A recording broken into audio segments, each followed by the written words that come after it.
about time. What's going on? Rumor report, rumor report. This is the Rumor Report. Talk to him. With Angela Yee on The Breakfast Club. Well, Caitlyn Jenner sat down with Diane Sawyer for 2020 and talked about a lot of different things. You know, she has her memoirs coming out, which, by the way, has Kris Jenner upset. She said everything in there is a lie and everything is made up. But anyway, she talks about how she hasn't been on a date in 2 years, saying that she's never been approached. And she does admit, and this is in her memoir, that she did have the surgery. Here's what Caitlyn Jenner told Diane Sawyer. I wasn't less of a woman the day before I had the surgery than I was the day after I had the surgery, because that did not define who I am as a human being. This book is about honesty, but that doesn't mean in the future that I have to talk about it, that I'm going to dwell. The media may, but I am not going to dwell on that subject.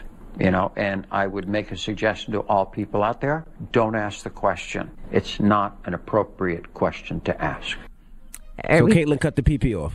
Yes, so there's no going back now.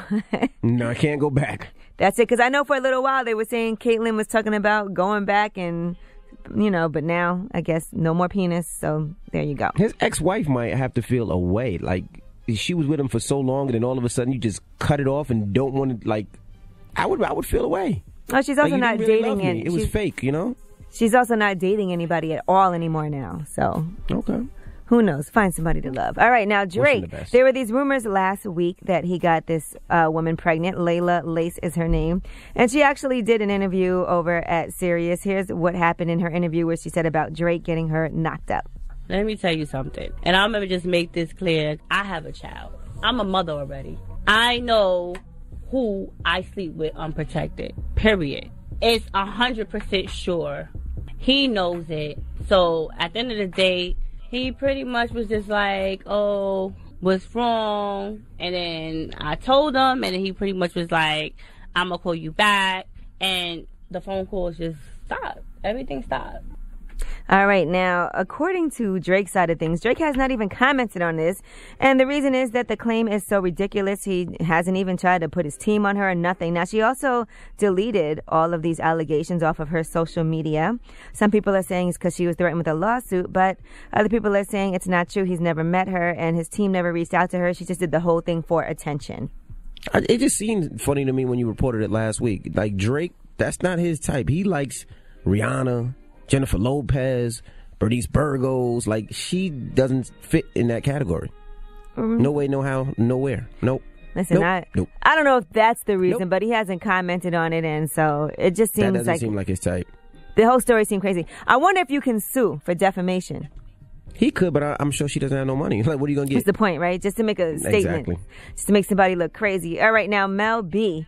All this drama with Mel B and Stephen Belafonte's divorce, I've never seen anything so crazy. Now, she had accused him of forcing her to have threesomes with the nanny and recording them, and she was devastated that he was going to put out these sex tapes of her and embarrass her and ruin her career, which he was threatening to do.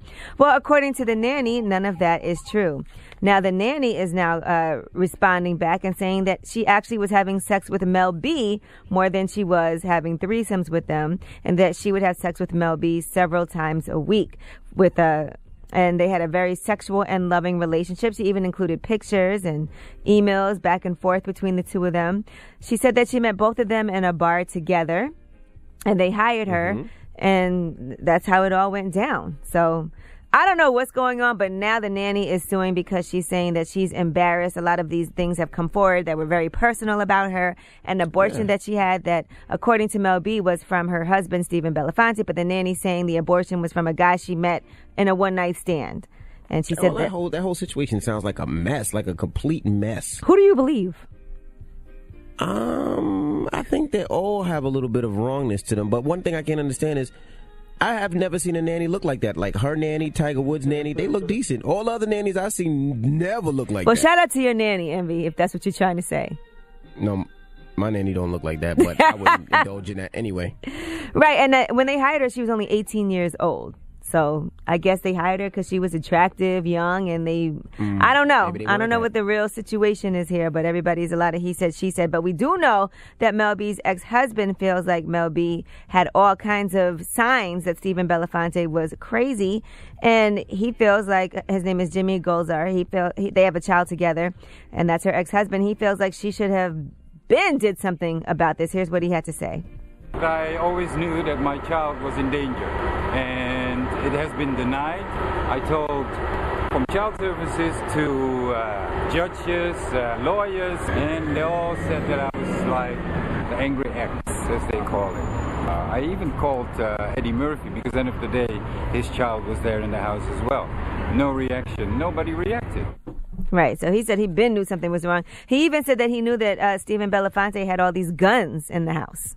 About 7 years ago, I reported this gun. Oh, okay. Melanie knew about it. Her mother knew about it. Sister knew about it. Bless her dad. Even her dad knew about it. We all knew about it. We all told her about it, and she denied it. All right. All right, well, we'll see how all of this unfolds. I'm Angela Yee, and that's your Rumor Report. The Breakfast Club.